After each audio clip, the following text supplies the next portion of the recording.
మీది కూడా ప్రేమ పెళ్ళి.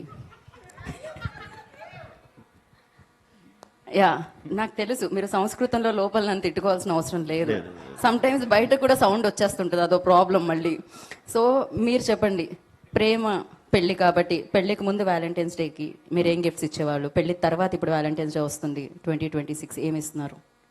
అంటే వ్యాలంటైన్స్ డే వచ్చేలోపు లవ్ చేయడం పెళ్లి కూడా అయిపోవడం జరిగిపోయింది.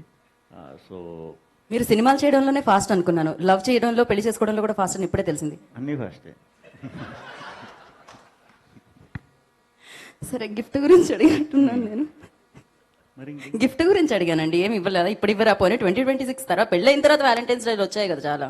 చాలా వచ్చేయాలండి. అంటే ఇప్పుడు వ్యాలంటైన్స్ డే అంటే చాలా ఓపెన్గా ఇదంతా మనం చెప్పేసుకుంటున్నాం. అప్పుడు వ్యాలంటైన్స్ డే అంటే మనకి ఎక్కువ గుర్తొచ్చేది బయట తిరిగితే పెళ్లి చేసేస్తారు, బ్యాచ్లు అవి ఇవి. సో చెప్పకూడదా?